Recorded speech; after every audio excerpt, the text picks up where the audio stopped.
나의 몸을 귀하게 여겨야 사실 건강을 지킬 수가 있습니다. 그래서 오늘 제가 맡은 거는 마이크로바이옴에 대해서 얘기를 나눠볼 건데요. 자료 함께 보시면서 말씀 나눌게요. 마이크로바이옴이라는 단어는 요새 어린이들도 알고 있더라고요. 워낙에 뭐 광고 보면은 화장품에도 나오고 별의거에 다 나와요. 그래서 마이크로바이옴이란 말은 많이 들어봤는데 뜻은 정확하게 모르시는 경우가 많거든요.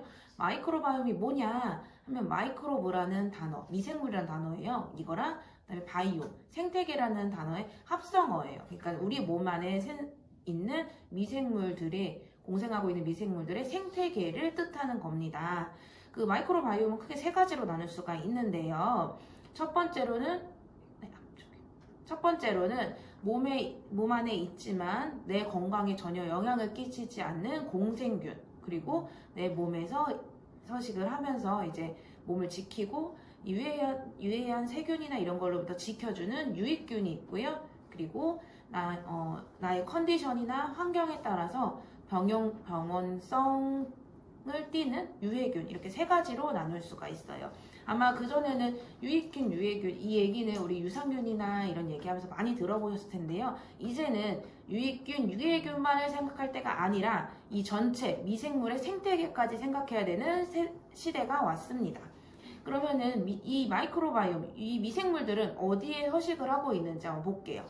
쉽게 말씀드리면 머리끝부터 발끝까지 다 있어요. 근데 특히나 우리가 음식을 섭취하는 구강부터 장 활동하는 이 장기 전체에 가장 많이 서식을 하고 있고요. 그와 가장 가까운 여성 생식기, 그리고 전체 피부에도 많이 살고 있습니다. 네, 그러면 이런 다양한 미생물들이 서로 다른, 그러니까 각각 여러 가지 종류가 있기 때문에 이 서로 다른 미생물들은 각자의 다 특징을 갖고 있어요. 그래서 이런 것들이 각자 건강에 영향을 많이 끼치게 되는데요. 어느 한 곳이라도 밸런스가 무너지게 되면 이런 마이크로바이옴의 불균형이 옵니다. 그래서 우리가 그전에는 많이 들었던 게 유익균은 많아야 되고 유해균이 적어야 돼. 유해균이 많으면 몸이 안 좋아. 이런 얘기를 많이 했는데 사실 이제는 이 마이크로바이옴의 이 미생물들의 생태계까지 생각을 해줘야 돼요. 마이크로바이옴 미생물의 종수가 많아야지 건강을 유지할 수가 있어요. 그래서 쉽게 생각을 하시면 자연 환경을 생각을 해보시면 될 것 같아요. 우리가 좋은 자연 생태계라고 하면 나무도 있어야 되고요. 풀도 있고 꽃도 있고 뭐 나비도 있고 다 이렇게 있어야 되는데, 예를 들어서 벌목을 한 거예요. 정말 푸르른 산에 나무를 다 깎아버렸으면 그 산은 건강하지 못하겠죠. 그것처럼 마이크로바이옴의 불균형을 균형 잡히게 하려면 종수도 중요하다라고 생각을 해주시면 되겠습니다.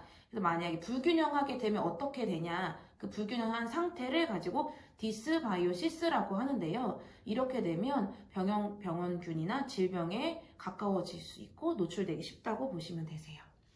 네. 그럼 그 중에서도 특히 아까 전에 네 가지를 상황에 대해서 마이크로바이옴에 대해서 가장 많은 것들 중에 오늘 특히나 여성분들이 많기 때문에 여성 건강과 장 건강에 대해서 말씀을 드리려고 해요. 락토바실러스라는 거는 어디서 많이 들어보지 않으셨어요? 왠지? 네. 광고 보다 보면 많이 나오기도 하는데 유산균의 한 종류예요. 이 유산균의 한 종류인데 너무 놀랍게도 이 락토바실러스의 95%가 건강한 여성의 경우에 여성 생식기에 95%가 있다고 해요. 그래서 이 락토바실러스균이 많을 때 좋은 게 뭐냐면 이것들은 젖산균을 만들어내게 됩니다. 이게 무슨 차이가 있냐면 젖산균이 많으면 이런 대장균이나 이런 걸로 인한 유해균들에 의한 염증 뭐 이런 것들을 막아주게 돼요. 그래서 이게 왜 그게 중요하냐? 젖산은 일단 산성이기 때문에 락토바실러스가 젖산균을 많이 만들어내면 질 내부의 산성은 pH 4.0에서 4.5 사이의 약산성 상태를 만들고요. 그렇게 되다 보면 이런 나쁜 균들 같은 경우에 약산성인 환경에서는 살 수 없어서 이런 염증성을 띠지 않게 되는 거죠. 그렇기 때문에 락토바실러스가 굉장히 중요해요. 그럼 락토바실러스는 지금 아까 질 내부에 많이 있다고 했는데 어디서 생길까요? 질이 아니라 사실은 우리 대장을 통해서 전달이 되는 거예요. 모든 이 유산균들은 생식기에서 생성이 되는 게 아니라 이제 구강을 통해서 섭취하고 장으로 가서 생기는 건데, 이 장에서 생성된 유산균들이 사실 장과 이런 생식기까지는 거리가 워낙에 짧아요. 약 4cm 정도밖에 되지 않기 때문에 요도를 통해서, 이 회음부를 통해서 전달이 되는 겁니다. 그 말인즉슨 장이 건강하면 여성 생식기도 건강하다.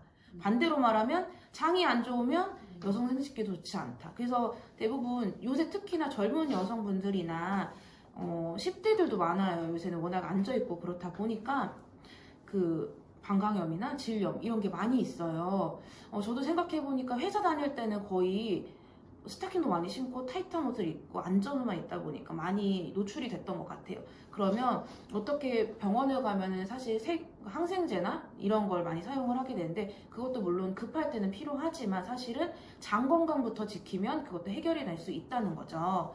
그리고 랍토바실러스 균 관련된 그 여성 관련된 균주가 있는 유산균을 많이 섭취하게 되면 그것 또한 많이 도움이 되고요. 먹자마자 바로 도움이 되냐? 그건 아니고, 먹은 후에 이제 구강으로 섭취를 하기 때문에 장을 통해 전달이 되는 데는, 장이 통해 전달이 돼서 생착되는 데까지는 약 3일에서 5일 정도 소요가 된다고 합니다. 그래서 한 번 먹고 한 번 먹었는데 좋지가 않아. 그게 아니라 꾸준한 섭취를 통해서 건강을 지킬 수가 있다는 거죠. 그리고 다음 볼게요. 마이크로바이옴 하면 이꼴 대부분 장 건강 생각을 할 텐데요.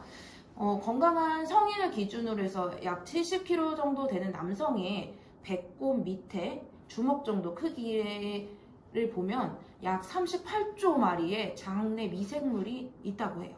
이 장내 미생물 38조 중에 97%가 대장 속에 있다고 합니다. 너무 대단하지 않아요? 우리 몸에 있는 세포 전체를 해도 38조가 되질 않는데요. 근데 미생물은 더 많은 수를 가지고 있는 거예요. 그것도 신기한데 어떻게 그게 몸에 영향을 끼치는지 보도록 하겠습니다. 사진 보시면요. 이거는 이제 초록색으로 된 부분이 장에 있는 장벽이에요. 그리고 파란색으로 있는 부분이 장세포입니다. 장세포 내에는 70에서 80% 정도가 이제 몸에 필요한 그런 것들이 다 필요한 부분이 있는 건데요. 그 외에 저기 지금 여러 가지 색깔로 나와 있는 부분이 마이크로바이옴이에요. 그래서 쉽게 말씀드리면 마이크로바이옴은 세균도 같이 있고 뭐 여러 가지 좋은 거 나쁜 거 다 들어있는 거기 때문에 마이크로바이옴과 장 속에 있는 장세포 두 개가 대치 상태를 보이고 있다고 보시면 되세요. 둘이 전쟁을 일으킬 수가 있어요. 그러면 쉽게 말하면 이거를 막아주는 거는 장벽이겠죠. 장벽이 튼튼하고 두꺼워야 내 건강을 지킬 수가 있습니다. 우리 많이 건강하기 위해서 뭐 프로틴도 먹고 유산균도 먹고 영양제도 많이 먹잖아요. 근데 그렇게 하더라도 우리가 장 건강은 항상 좋을 수는 없어요. 그래서 뒤에 사진 보시면 왼쪽에 있는 그 사람의 몸에서 확대를 해서 그림으로 보여주는 거예요. 확대된 장벽에 보면 촘촘한 부분이 있죠. 이게 건강한 장벽이지만 사람들은 스트레스도 받고 여러 가지 외부적인 환경 요인에 의해서 장벽이 느슨해지는 부분이 생길 수가 있습니다. 그럼 여기를 통해서 뭐 바이러스나 박테리아 아니면 뭐 곰팡이균 이런 것들이 침투를 할 수가 있어요.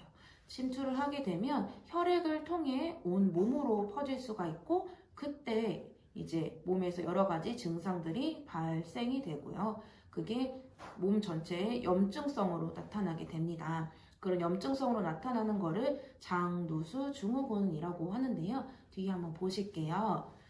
여러 가지 증상이 있어요. 사실 이건 질병은 아니에요. 나의 컨디션에 따라 달라질 수도 있고요. 하물며 오늘 아침 먹은 나의 식습관에 따라 달라질 수도 있는 여러 가지 증상입니다.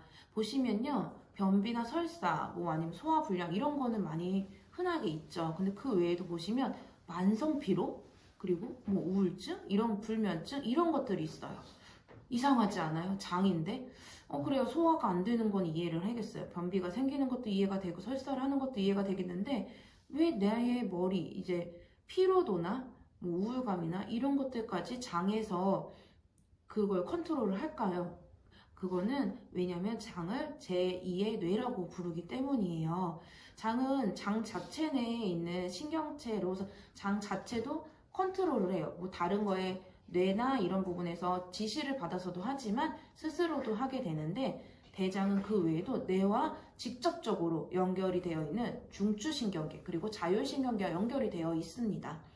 이 중추신경계, 자율신경계와 연결이 되어 있기 때문에 쉽게 말씀드리면 나의 컨디션, 기분에도 영향을 끼치게 돼요. 그 중에서 가장 큰 예를 들어볼게요. 흔히 알고 있는 게 세로토닌, 감정 호르몬인 세로토닌이 약 90% 이상이 장에서 발생이 되고요. 이거는 장의 미생물에 의해 만들어집니다. 세로토닌 많이 들어보셨죠? 이제 뭐 기분이 좋아진, 이렇게 기분이 뭐 다운되거나 이런 걸 올려주고 마음의 안정을 잘 만들어주는 그런 물질이에요. 세로토닌이. 이 세로토닌은 아미노산을 이제 장내 미생물이 마이크로바이옴이 먹고 그걸 통해서 세로토닌으로 만들어주는 거예요. 그럼 세로토닌이 왜 중요하냐? 세로토닌은 이제 우리 숙면을 유도하는 그런 물질에도 전구체가 됩니다. 그러면 이꼴 뭐냐? 우리가 장내에 미생물이 많아야 이제 세로토닌 분비가 많아지고 그러면 신경 전달 물질을 이제 온화하고 차분하게 만들어주는 것도 있고 숙면에도 도움이 되는 거죠. 그래서 중요한 거는 장이 튼튼하지 않은 분들은 우울증이나 또는 불면증 등의 원인이 될 수도 있다는 거예요. 그래서 장이 정말 튼튼해야 되고요. 이런 장이 튼튼하지 않은 상태를 아까 디스바이오시스 상태라고 말씀을 드렸는데 이렇게 됐을 때 뭐 노화, 비만, 살짝 제가 찔리긴 하는데 요새 해독을 하고 있으니 찔리진 않도록 할게요. 그리고 뭐 흔히 있는 아토피, 그 외에도 다양한 질병의 원인이 되기도 해요. 질병이 뭐 이외에도 워낙에 많지만 특히나 이런 요인이 되는 건 다양한 요인이 있죠. 뭐 음식을 먹는 것도 장내의 환경을 영향을 주고요. 그 외에도 뭐 환경, 위생, 뭐 그런 것들, 또 집안의 내력 등이 있는데 그 중에서 제가 딱 하나만 꽂자면 항생제에 대해서 얘기를 해드리고 싶어요.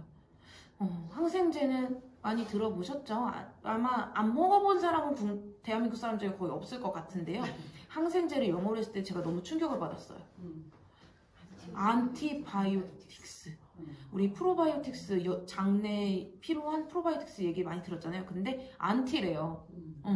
그러니까 이거는 뭐냐, 모든 세균을 전멸을 시키는 거예요. 좋은 거 나쁜 거 구분하지 않고 초토화를 시키는 상태. 그러니까 몸에 있는 세균만 안 좋은 질병만 없애는 게 아니라 건강에 필요한 유익균까지 모두 없애는 상태인 거예요. 그래서 쉽게 말하면 장에 핵폭탄이 떨어졌다 이렇게 생각을 하실 수가 있어요. 그래서 우리가 항생제를 먹지 않을 수는 없잖아요. 가능하면은 물론 안 먹는 게 좋겠지만 갑자기 일어난 질병이나 이런 것들 분명히 써야 되는 상황이 생길 거예요. 그러나 항생제를 투여가 중단됐을 시점에 그 시기를 우리가 잘 지켜야 되는 거죠. 그 시기에 그 순간부터 우리는 장내에 이제 마이크로바이옴의 상태를 업그레이드 시켜주고 그거를 다시 잘 유지할 수 있게 해줘야 돼요. 그래서 건강한 식습관 굉장히 중요하겠죠. 그리고 도움이 되는 프로바이오틱스, 그리고 프로바이오틱스에 먹이가 되는 건강한 식이섬유까지 먹어주는 게 가장 중요합니다. 네, 우리 미생물도 인격체로 대하면서 건강해지시기 바라겠습니다. 감사합니다.